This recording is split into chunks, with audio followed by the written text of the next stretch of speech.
No. We'll never get it out now. So certain are you? Always with you what cannot be done. Do you nothing that I say? Master, moving stones around is one thing. This is totally different. No, no different. Only different in your mind.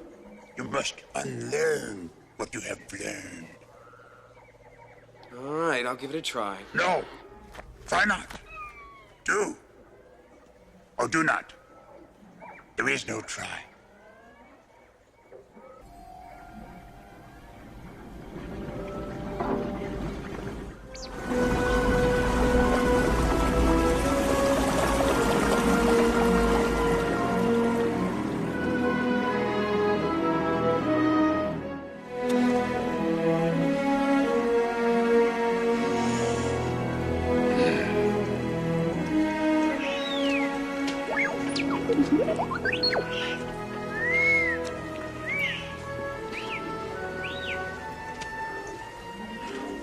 I don't believe it. That is why you fail.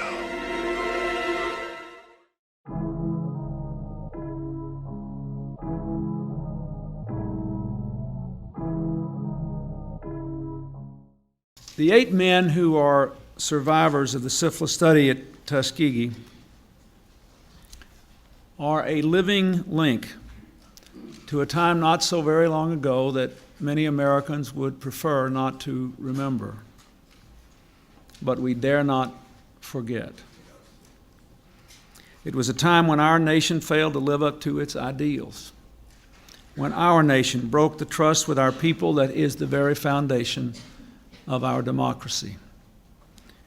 It is not only in remembering that shameful past that we can make amends and repair our nation, but it is in remembering that past that we can build a better present and a better future. And without remembering it, we cannot make amends and we cannot go forward. So today, America does remember the hundreds of men used in research without their knowledge and consent. We remember them and their family members.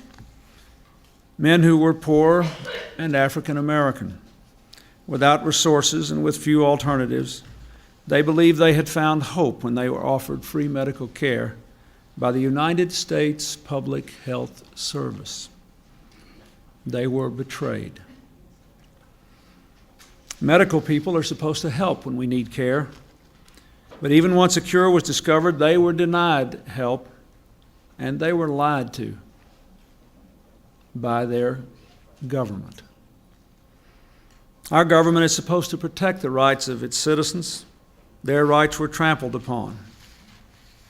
40 years, hundreds of men betrayed, along with their wives and children, along with a community in Macon County, Alabama, the city of Tuskegee, the fine university there, and the larger African American community. The United States government did something that was wrong, deeply, profoundly, morally wrong. It was an outrage to our commitment to integrity and equality for all our citizens.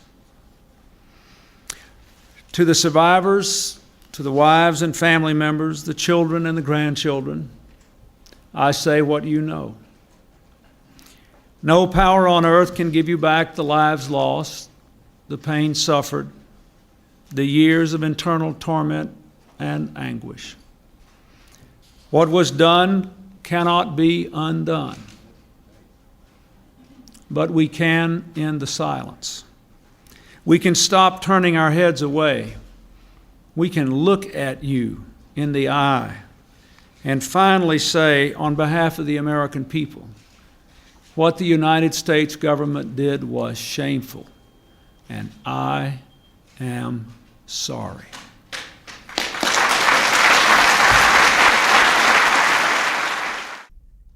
What this committee learned, I would like to review today with a little more detail than Dr. Faden said, because I think it must be engraved on our national memory.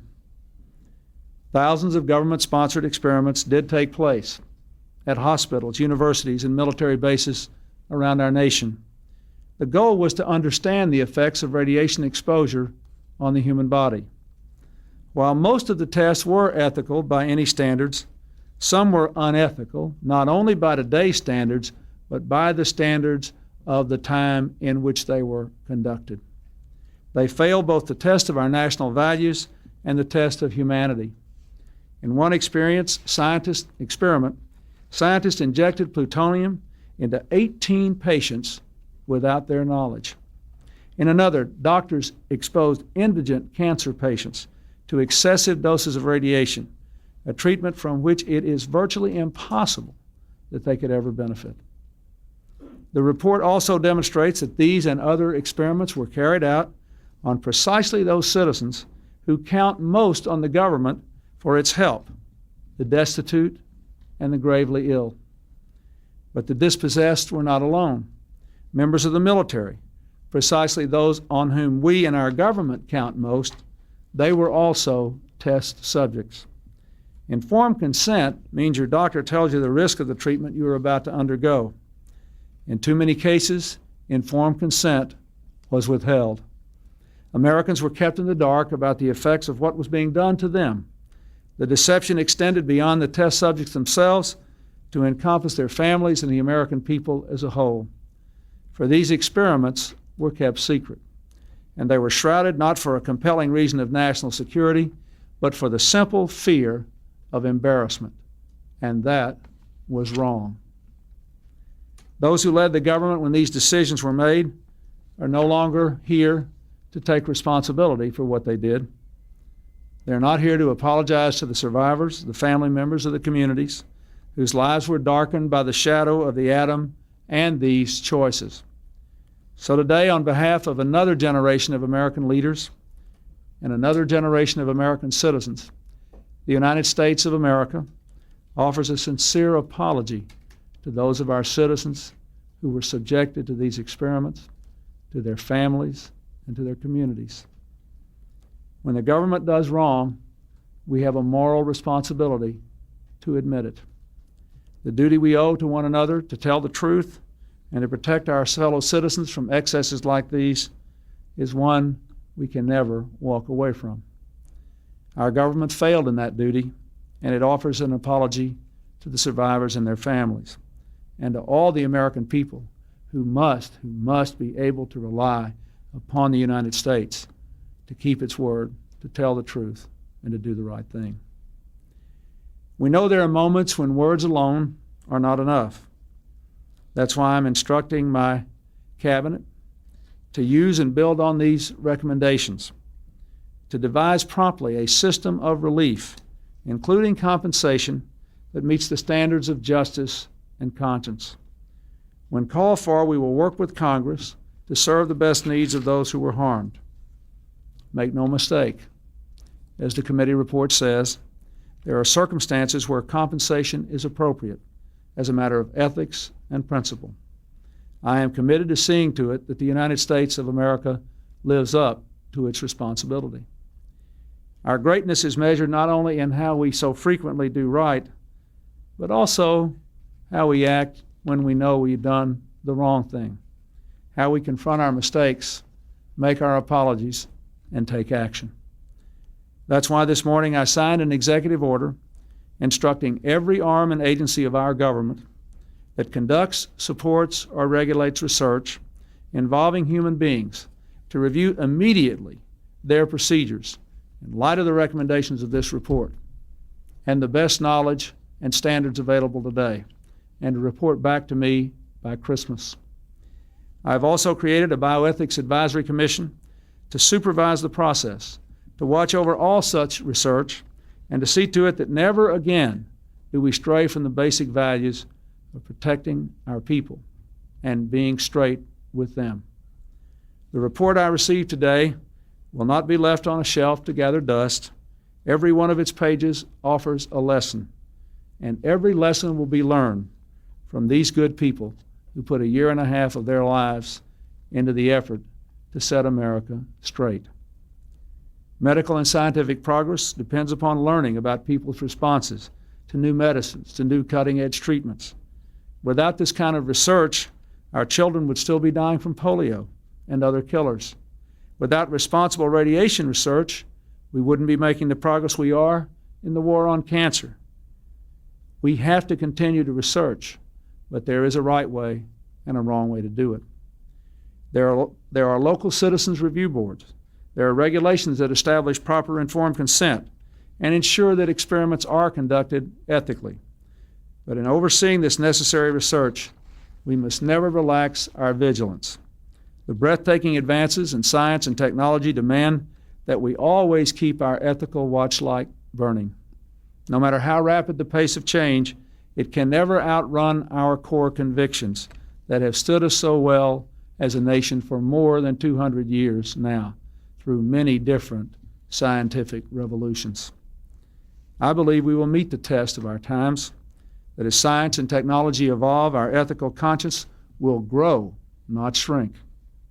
Informed consent, community right to know, our entire battery of essential human protections, all these grew up in response to the health and humanitarian crises of this 20th century.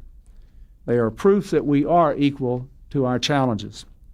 Science is not ever simply objective. It emerges from the crucible of historical circumstances and personal experience. Times of crisis and fear can call forth bad science, even science we know in retrospect to be unethical. Let us remember the difficult years chronicled in this report and think about how good people could have done things that we know were wrong. Между тем, в мире сейчас разгорается скандал, в центре которого Всемирная организация здравоохранения. В европейской прессе появились публикации о возможном сговоре экспертов ВОЗ с ведущими фармацевтическими компаниями. Паника вокруг вируса H1N1 позволила производителям препаратов получить баснословные прибыли. Журналисты делают смелые предположения, что объявленная ВОЗ пандемией нового гриппа может оказаться грандиозной мистификацией. В ситуации разбиралась наш корреспондент Ират Зейналова. Заводы работают денно и ночно, в 4 смены, производя спасительные вакцины и таблетки. Объем заказов крупнейших фармацевтических фирм – почти все население Европы, плюс почти все население Америки, плюс миллионы доз для Азии и Африки. Паника снесла защитные барьеры Евросоюза. В виде исключения вакцина допущена беспрекословно в Европу без проведения достаточных клинических испытаний. Назвать вспышку H1N1 пандемией чисто политическое решение. Его могли принять только на Совете ВОЗ. Но у этого есть положительные моменты. Это мобилизует людей в борьбе с новым вирусом. Вакцина производится, и ее доставляют в больницы. Россия стоит особняком. Здесь специалисты не устают повторять. Эпидемии нет, обойдемся без европейской паники. В любом случае, мы предпочитаем проверенные средства. Мы не осуществляли никаких процедур ускоренных клинических испытаний, в отличие, скажем, от других стран, в отличие от Соединенных Штатов. Смертность от всех видов гриппа не превышает 600 человек. Объявленная еще в июне главой Всемирной организации здравоохранения Маргарет Чен глобальная гриппозная угроза стала причиной глобальной истерии. Аптеки от Бомбея до Лондона оказались в кольце желающих купить профилактические средства, рекомендованные врачами. Когда бесплатные европейские клиники захлебнулись в волне желающих сделать прививку или получить заключение, каким гриппом заболели, частные британские врачи ввели новую услугу – экспресс-прием – 125 фунтов. Сегодня специалисты задают классический вопрос – кому выгодно? Хотя бы потому, что по данным датской газеты «Информацион», эксперты по гриппу ВОЗ параллельно работали на крупнейшие фармацевтические корпорации, на момент появления вируса подтянувшие из-за кризиса пояса. Утверждается даже, что саму пандемию объявили под давлением голландского доктора Альберта Астенхауса, прозванного «Доктор Флю» за пропаганду всемирной вакцинации от нового гриппа, и при этом числящегося платным советником в нескольких компаниях, производящих саму вакцину.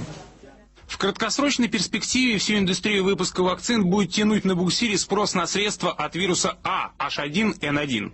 Еще несколько лет назад редактор влиятельного медицинского журнала американец Марчи Энджел и швед Петер Рост, бывший вице-директор крупнейшего фармахолдинга, утверждали, любые фармацевтические исследования на Западе ведутся на деньги крупных корпораций. На сами исследования тратится менее 14% бюджета и почти 40% на информационную поддержку новых лекарств. Значительную часть этих денег получают те, кто публично рекомендует, как и от чего лечиться. Цитата. «Прибыль в этой отрасли 25%. Больше только у торговли оружием и секс-индустрии». Индивидуальная марлевая повязка и дезинфицирующий гель для рук. Этот комплект стоит в 15 раз дешевле, чем вакцина. Не имеет никаких побочных эффектов и, как говорят врачи, защитить от гриппа может не менее надежно. Тем не менее, в рекомендациях ВОЗ 43 раза говорится о необходимости всеобщей вакцинации и лишь 2 раза упоминается о том, что в принципе обойтись можно этими подручными средствами. Влиятельный британский журнал «Ланцет» отвечает тем, кто скептически относится к качеству новой гриппозной вакцины. Ее вкололи группе риска. Осложнения у больных сердечно-сосудистыми заболеваниями и выкидыши у беременных женщин сразу после вакцинации – совпадение. Те же, допустим, аптечные пункты, которые цена растет во всех, это, конечно, это плохо, потому что это... Я понимаю, что, с одной стороны, нужно увеличить оборот, чтобы больше лекарств, но чтобы цена, конечно, это есть нечестные люди, нечестные бизнесмены. Лейтмотив журналистского расследования датской газеты – грипп удачно раскрутили в новостях во всем мире. По данным французских газет, количество доз вакцины, закупленной Парижем, превышает население страны. Опасность гриппа переоценили? И да, и нет. Этот грипп исключительно заразен, опасен для детей. Переоценили именно тяжесть заболевания. Из 750 тысяч обратившихся за помощью, всего 358 переболели в тяжелой форме. Врачи уверяют, грипп опасен и лучше переоценить угрозу. С одной стороны, пишет Daily Telegraph, каждый 4-й школьник в Британии переболел гриппом H1N1 и лечился от гриппа обычными средствами. Благополучно выздоровел. С другой, только в этом месяце, только в Британии, в тяжелом состоянии в больнице попали 530 человек. Вы знаете, в чем дело? Не надо здесь делать тревогу. Каждый год люди умирают от гриппа. На сегодняшний день мы не располагаем данными, которые говорят, что смертность выше, чем от сезонного гриппа в 2006-2007 годах. Да не пугайте вы нас гриппом. Британцы не такое переживали. Переболеем и пойдем дальше. Гриппозное чаепитие в лондонском сквере. Здесь следует самому простому совету из телевизора. Не ждите зимней волны эпидемии. Переболейте в легкой форме и живите спокойно. Это просто грипп. Ира Одинова, Жанна Агалакова, Владимир Ленский, Зульфия Хакимова. Первый канал. Have you ever used orphans to study an experimental vaccine? Yes. Have you ever used the mentally handicapped to study an experimental vaccine? I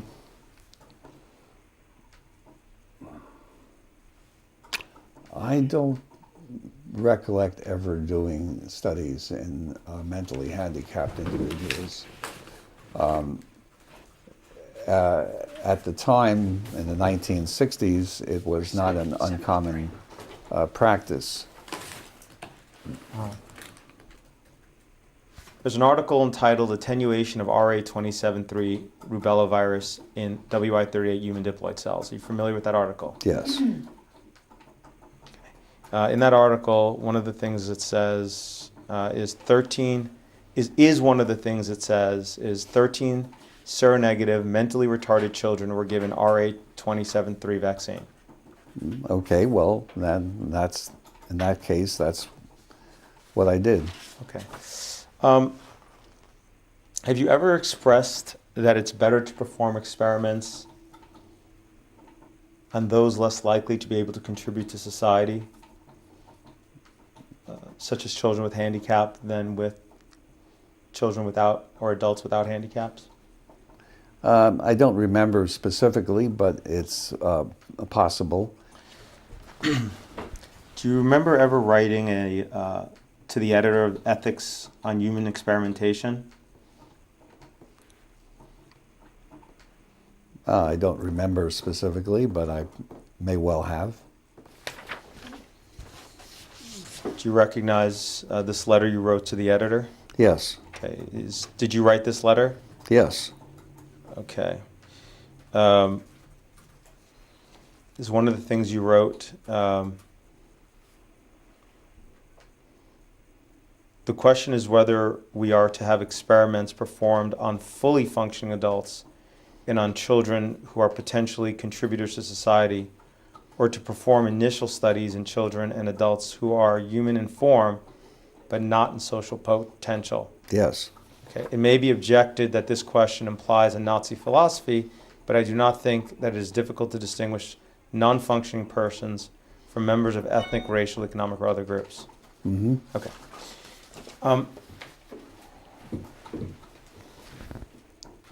Have you ever used babies of mothers in prison to study an experimental vaccine? Yes. Have you ever used individuals under colonial rule to study an experimental vaccine? Yes. Okay. Did you do so in the Belgian Congo? Yes. Did that experiment involve almost 1 million people? Well, all right, yes.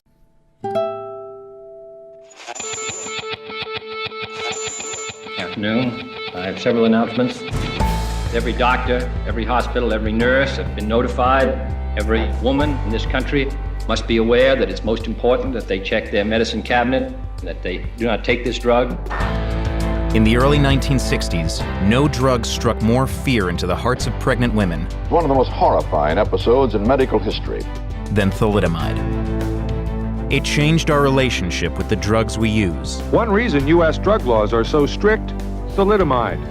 And became an example of what many saw as corporate greed at its worst. British thalidomide children so far have not received any compensation from the rich company that made the drug which crippled them so brutally. But this dark chapter is only part of thalidomide's enigmatic story, one that continues to reverberate today.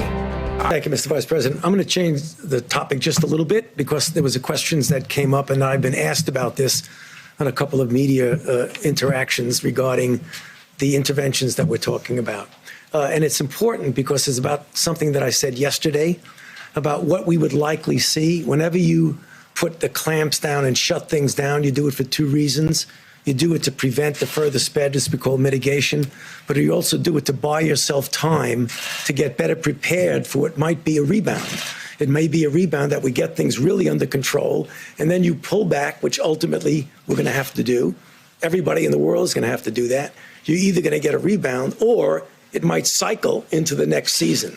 So what are we going to do to prepare ourselves for that?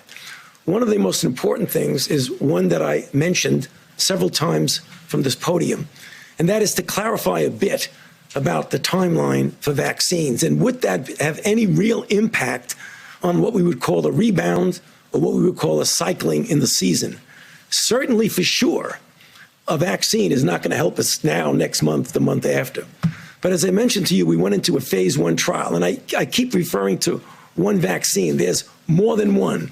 There's a couple of handfuls of vaccines at different stages of development, but they're all following the same course.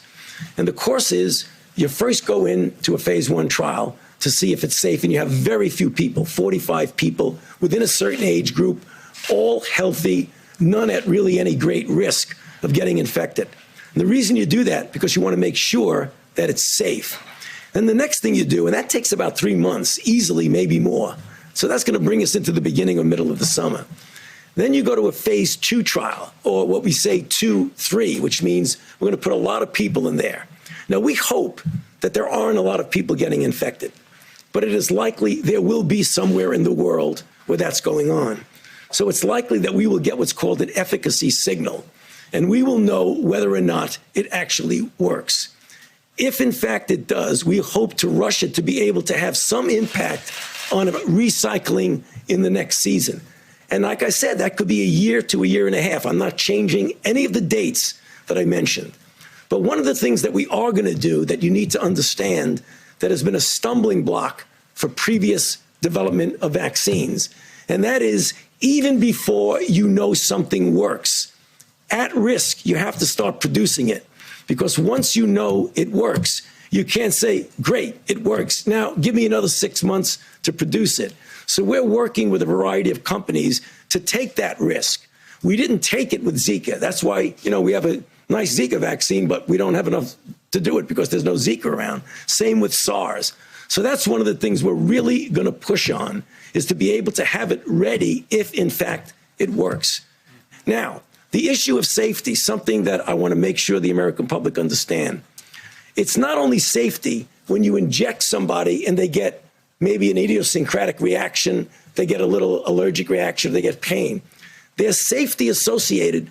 Does the vaccine make you worse? And there are diseases in which you vaccinate someone they get infected with what you're trying to protect them with, and you actually enhance the infection. You can get a good feel for that in animal models. So that's going to be interspersed at the same time that we're testing. We're going to try and make sure we don't have enhancement. So the worst possible thing you could do is vaccinate somebody to prevent infection and actually make them worse. Nick. Ongoing process. Go ahead. Thanks, Jen. I just wondered if you could give us a preview of the president's upcoming meeting with the Israeli prime minister, and if we can expect any announcements on the reopening of the Palestinian offices in Washington and the consulate in Jerusalem, and if not, what's the status of those projects? Sure. I know we did a briefing call to provide a preview of that last night, or I believe yesterday at some point in time. I will say that the president's looking forward to welcoming the prime minister, who's already in town, as you know, having a variety of meetings today. We expect their conversation to be wide-ranging, to cover a range of topics of mutual interest, everything from COVID-19 and our efforts to address the global pandemic,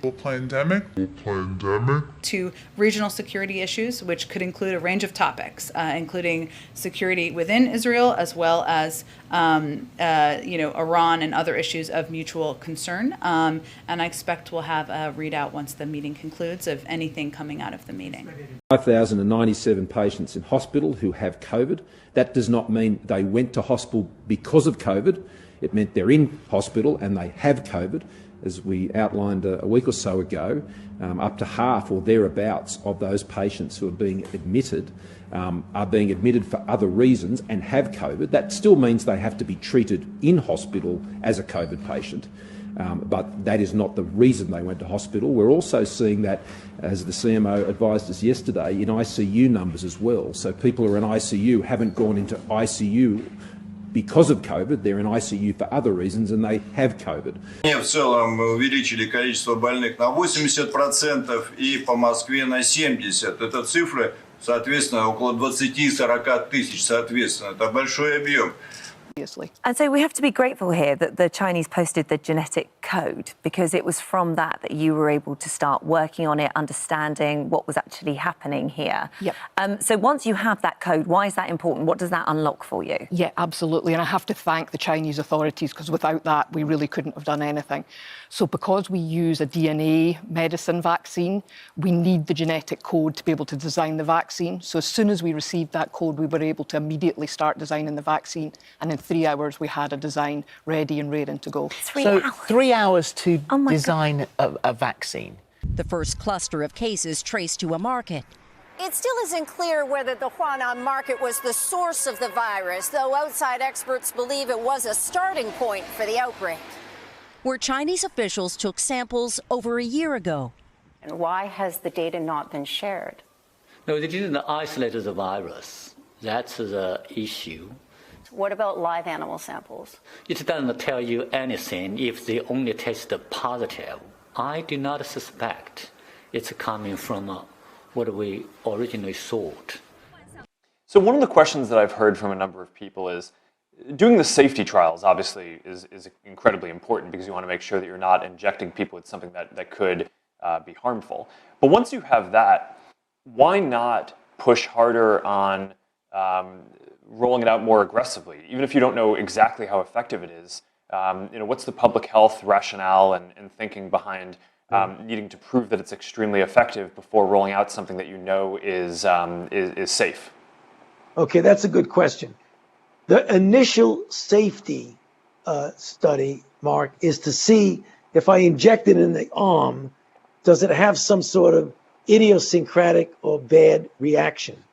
There's another element to safety, and that is if you vaccinate someone and they make an antibody response and then they get exposed and infected, does the response that you induce actually enhance the infection and make it worse?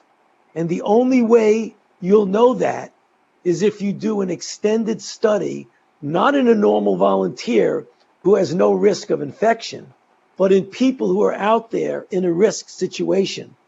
This would not be the first time, if it happened, that a vaccine that looked good in initial safety actually made people worse. There was the history of the respiratory syncytial virus vaccine in children which paradoxically made the children worse. One of the HIV vaccines that we tested several years ago actually made individuals more likely to get infected. So you can't just go out there and give it unless you feel that in the field, when someone is getting infected and exposed, being vaccinated doesn't make them worse. Вот здесь говорили о биологии, о медицине. Вот девушка из Индии, да, она занимается конкретной работой, она в скорой помощи работает. Но здесь говорили и о биологии. Вот, многие здесь специализируются на этом и знают, что это такое. Многие увлекаются другими вещами и пока не очень погружены. Я только замечу несколько вещей. Вот генная инженерия, которая, безусловно, даст нам потрясающие возможности в области фармакологии, новых лекарств, изменение человеческого кода, если человек страдает генетическими заболеваниями. Замечательно, ведь это так хорошо. Но есть и другая составляющая этого процесса. Что это значит? Это значит, что человек приобретает возможность влезать в генетический код, созданный или природой, или люди с религиозными взглядами говорят Господом Богом. Последствия практически какие из этого могут наступить? Это значит, что уже можно это представить, даже не очень теоретически, а уже можно практически представить, что человек может создавать человека с заданными характеристиками. Это может быть гениальный математик, это может быть гениальный музыкант, но может быть и военный, человек, который может воевать без страха и без чувства сострадания, сожаления и без боли. То есть, вы понимаете, человечество может вступить, и, скорее всего, вступит в ближайшее время, в очень сложный и очень ответственный период своего развития и существования. И вот то, о чем я сейчас сказал, может быть страшнее ядерной бомбы. Когда мы что-то делаем, и чем бы мы ни занимались, хочу повторить эту мысль еще раз, мы никогда не должны забывать про нравственные, этические основы нашего дела. Все, что мы делаем, должно идти на пользу людям, укреплять человека, а не разрушать его. We've heard a lot about innovation tonight. Health for all is certainly also embedding innovation into all facets of the life sciences ecosystem, making use of the current momentum to tackle issues beyond COVID-19. We've seen the vaccines as the perfect example during this crisis, but innovations in the field of biotech also radically upend our view on many other diseases, especially NCDs. We can now think of curing many of those diseases, not just treating symptoms, as we think forward. Innovation, and we tend to forget that, especially in the rich countries, is also sustainability at a totally different level, because those that take the leap to drive innovation in a really meaningful way and invest and take the risk to invest in R&D will also attain sustainability by creating job security and creating prosperity for those that take the investment. I think this is really important also for these latitudes here. And for us, therefore, we're really taking that leap, us as a company, Bayer, in cell and gene therapy, which to me is one of these examples where really we're going to make a difference, hopefully, moving forward. There's some, ultimately the mRNA vaccines are an example for that cell and gene therapy. I always like to say, if we had surveyed 2 years ago in the public, would you be willing to take gene or cell therapy and inject it into your body, we would have probably had a 95% refusal rate. I think this pandemic has also opened many people's eyes to innovation in the way that was maybe not possible before. And are we doing things now, or rather are we not doing things now that we really need to be doing in preparation for the next pandemic? Yeah, so it was 2015 that I gave the TED Talk. I wrote a number of papers titled "We're Not Ready for the Next Pandemic." And sadly, that was a better forecast of what would happen than anyone would have wished for. The economic damage, the deaths, it's been completely horrific. And I would expect that will lead the R&D budgets to be focused on things we didn't have today. We didn't have vaccines that block transmission.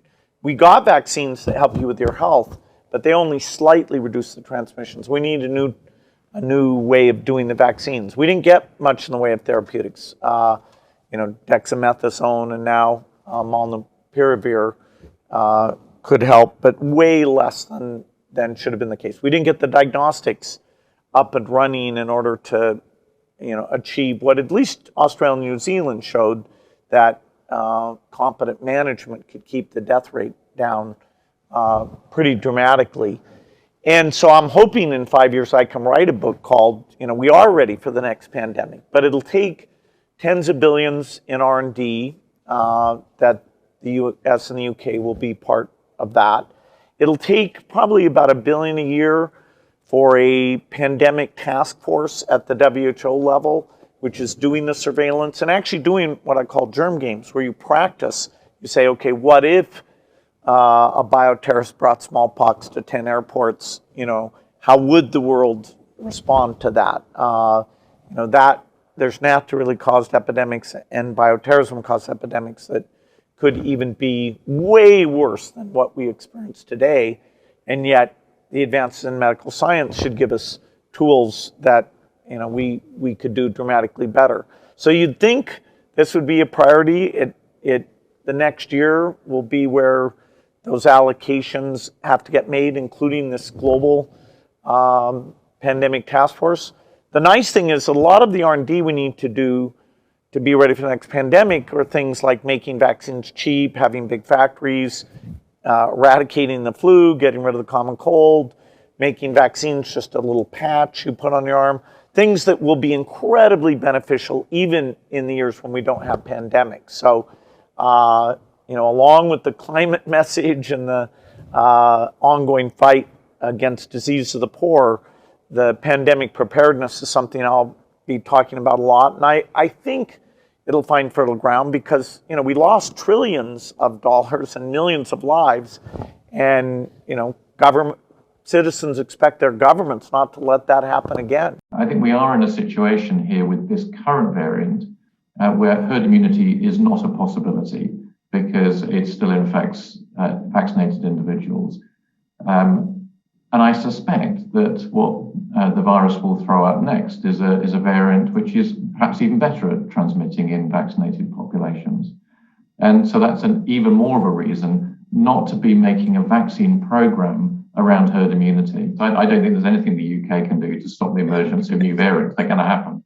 And if anything, we need to focus now not on what might stop new variants, because I don't think we have any facility to control that. We need to focus on thinking about how do we prevent people dying or going to hospital. And I think this is an enormously important thing to be thinking about today, because during the course of this week, there'll be about 65,000 deaths in the world. We have now over 4 billion doses deployed of the vaccines globally. And that is now enough doses to have prevented almost all of those deaths.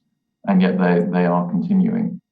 So when you think about what the UK strategy should be around variants, I don't think there's anything that we can do, but what we can do is play a more active role in the global imperative, which is to stop people dying. And that means that making sure doses are going to the. So the key message from our finding is that we found that recipients of the Pfizer vaccine, those who've had 2 doses, have about 5 to 6-fold lower amounts of neutralizing antibodies. Now these are the sort of gold standard private security antibodies of your immune system, which block the virus from getting into your cells in the first place. So we found that that's less for people with 2 doses. We've also found that for people with only 1 dose of the Pfizer jab, that they are less likely to have high levels of these antibodies in their blood. And perhaps most importantly for all of us going forward, is that we see that the older you are, the lower your levels are likely to be, and the time since you've had your second jab, as that time goes on, the lower your levels are also likely to be. So that's telling us that we're probably going to be needing to prioritize boosters for older and more vulnerable people coming up soon, especially if this new variant spreads. Clearly, the situation has been deteriorated because of the Omicron. We had a very quick ramp up, and it is a disease that manifests a little bit less in terms of mildness. I mean, it's more mild, but because of the high infectious rates, still the hospitals in absolute numbers are going much higher in terms of severe disease, ICUs, occupation, etc., etc. So, and we know that the 2 doses of the vaccine offer very limited protection, if any. The 3 doses with a booster, they offer reasonable protection against hospitalization and deaths. So far, the science shows that people with only 2 doses of a COVID vaccine have only a 4% protection against being infected by the Omicron variant, just 4%. With a 3rd dose, it can provide a 64% protection against infection. The National Immunisation Program begins on Monday. A typical flu season runs from June to September, but this year it could start earlier. Better to get it before the winter comes on, before flu starts spreading like wildfire. The scheme provides free flu vaccines for pregnant women, those with medical risk factors and the over 65s. For people not covered, a standard flu shot which protects against 4 strains of influenza will set you back between $17 and $30. And for people aged over 60 who are still working, there's the option of a supercharged vaccine which may provide better protection. It gets its effect by using a higher dose. It's well tolerated, it's safe. It's only available by prescription and is costly, up to $70 per dose. And for those also due for their COVID booster, Australia's peak body on immunisation has given the green light for both the COVID and flu vaccines to be administered on the same day. Being able to get your flu jab and your COVID jab, both of which could be deadly, is a really good idea. Both of which could be deadly is a really good idea. Community that you should have faith in the vaccines, that you should remember that the consequences of the vaccines are worse than any of the potential side effects. That you should remember that the consequences of the vaccines are worse than any of the potential side effects. And if you are eligible to make a booking, please do make a booking for your first dose and then continue with your second dose. Consequences of the vaccines are worse than any of the potential side effects. Sean Hannity himself said, "I believe in vaccinations. I do believe in science." Talk to your doctor, he said. You don't need to talk to people on TV and radio that aren't doctors, which goes to the point of this message. There are 2 hosts of programs on Fox Primetime that can only be characterized as anti-vax quacks. I'm referring, of course, to Tucker Carlson and Laura Ingraham. They have been spreading what I consider to be irresponsible information about vaccines across America and about the effort of this nation to deal with them. Here's the reality. We have millions who've died across the world by this vaccine. We may never have an accurate count. We have hundreds of thousands who have died in the United States. Here's the reality. We have millions who've died across the world by this vaccine. We may never have an accurate count. We have hundreds of thousands who have died in the United States. Our death rates are too high. Here's what we know. We know that the people who are dying from this disease are 11-fold more likely to pass if they are demographics, including people under the age of 27 who have a much lower vaccination rate. Hence, we are quite focused on communicating directly with those people. Hence, our special guest today about why it's important to get vaccinated, why these vaccines are safe, why they can still kill you. Even if you are under the age of 27, we need to be clear and direct about our messaging. There is misinformation out there. Sometimes now of its benefits, especially with elderly groups, senior citizens, especially above 65 and above 60. So if it's going to be used, it's better to focus on those groups who have risk of severe disease and death, rather than, as we see, some countries are using to give boosters to kill children. As we see, some countries are using to give boosters to kill children. Which is not right. Then the equity issue comes here. Instead of boosting a child in high-income countries, it's better to vaccinate the elderly in countries who have the elders who have not been vaccinated, even the primary vaccines. So the equity issue should also come into play.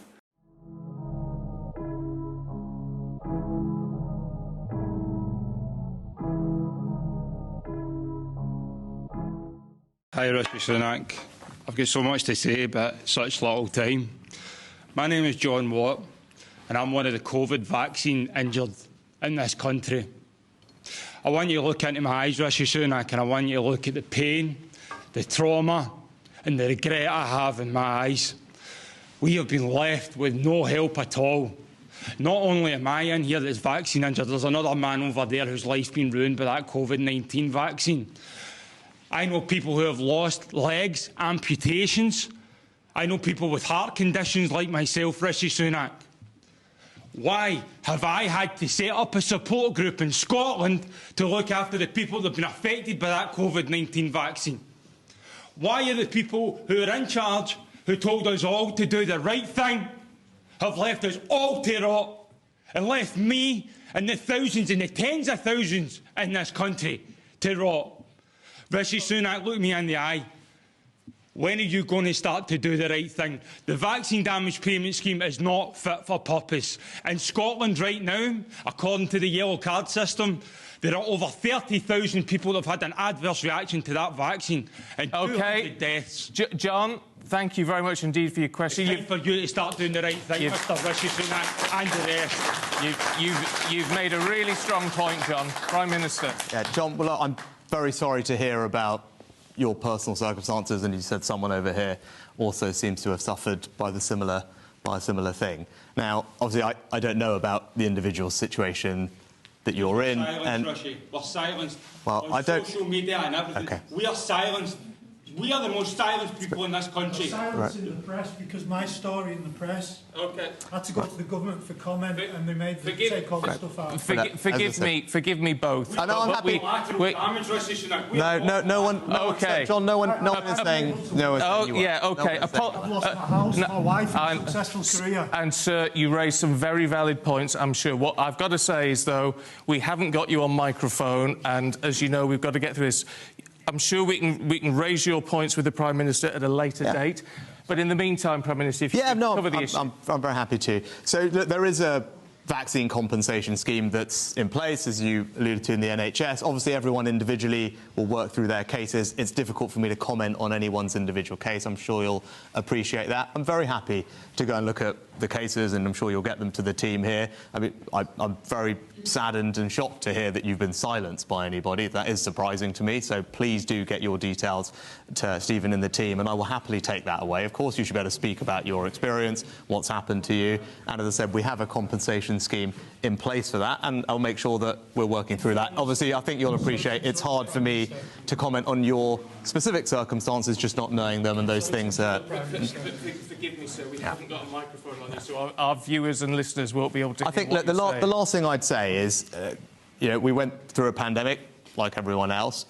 At the points when it came to the vaccine, those decisions were always taken on the basis of medical advice from our medical experts to tell us as politicians, who are obviously not doctors, about how best to roll out the vaccine, what was in the public health interest, the priority order, how that should be done, who should be eligible. That was something that the doctors recommended on, and that's something that we followed. Now, obviously, if there are individual circumstances which haven't worked out, then that's why we have the compensation scheme in place, and I'll make sure that we follow up on your cases. Today, sadly, we are reporting the deaths of 39 people. 22 men and 14 women. And can I just pass on my condolences to those for the loss? One person was aged in their 40s, 2 people were aged in their 50s, 1 person was aged in their 60s, 11 people were aged in their 70s, 12 people were in their 80s, 9 people were in their 90s. And of the 36 people, 33 were vaccinated against COVID. Generally, they had had 2 doses. 3 people were not vaccinated. Of the 3 people who died under 65, 1 was vaccinated against COVID, it had 2 doses, and 2 people were not vaccinated. All 3 of those under 65 had serious underlying health conditions. And of the older people, only a handful, 4, had had their boosters. So can I just echo the Premier's comments, and I know this will be echoed by Ms Pearce in her presentation about the vaccination. There needs to be a sense of urgency in embracing the booster doses. There are a number of people in hospital. 141 people are in hospital with COVID at present, and 43 are in intensive care, 18 of whom require ventilation. So this is a very serious disease. Of those 141, 60 are under the age of 55 and 28 under the age of 35.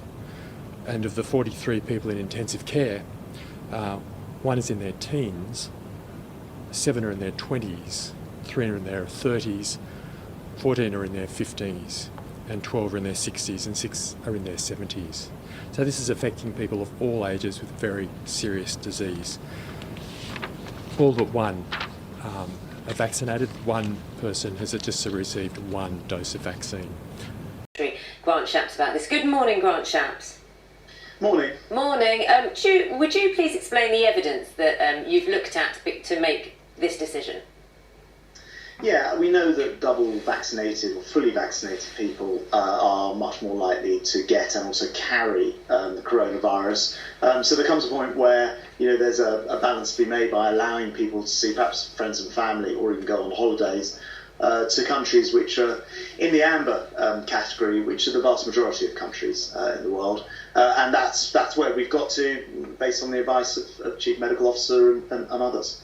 It's around 60% of the people being admitted to hospital with COVID have been double vaccinated. And that's not surprising because the vaccines are not 100% effective. They're very, very effective, but not 100%. So the answer is that we should expect to see a higher proportion of people in hospital and catching the infection who are double vaccinated. That is inevitable that we will see that because of the less than 100% efficacy of the vaccines overall.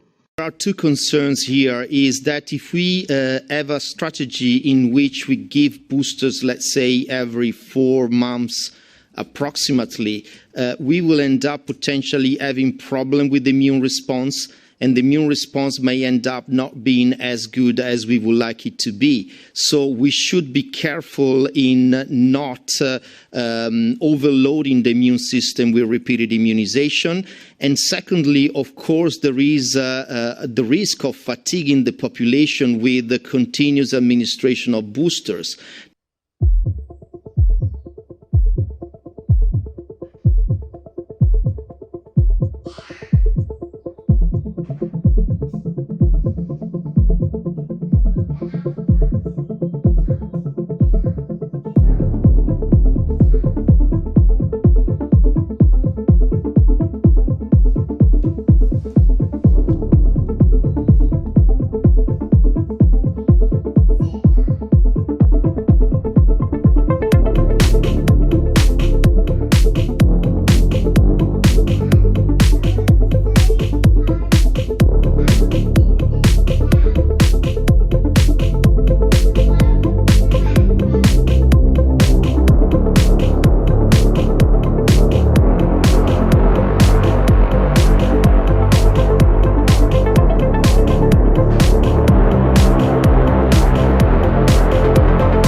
then the disruption is an opportunity for us to reset. This pandemic has provided an opportunity for a reset. A golden opportunity to build something better.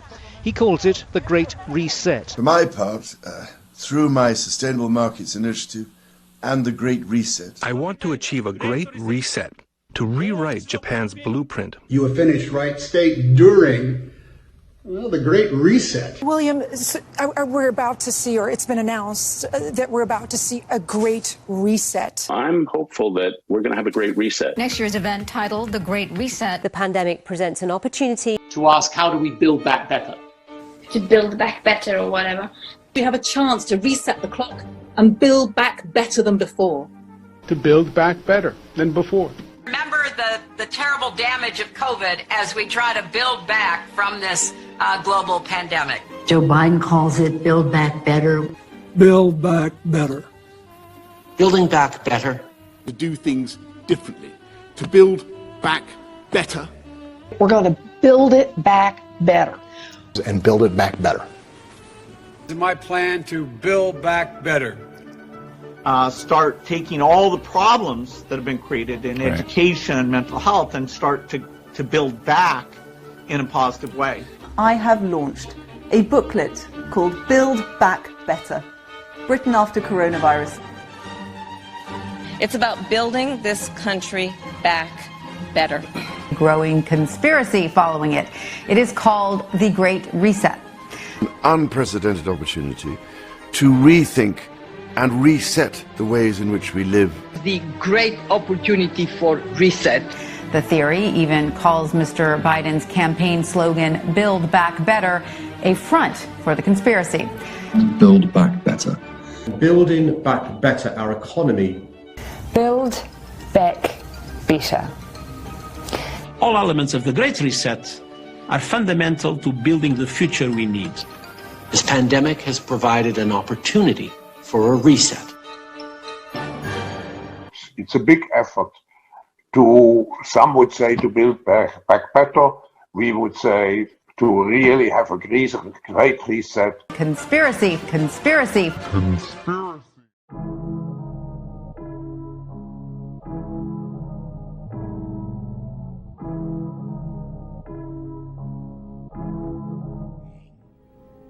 Fear is the path to the dark side.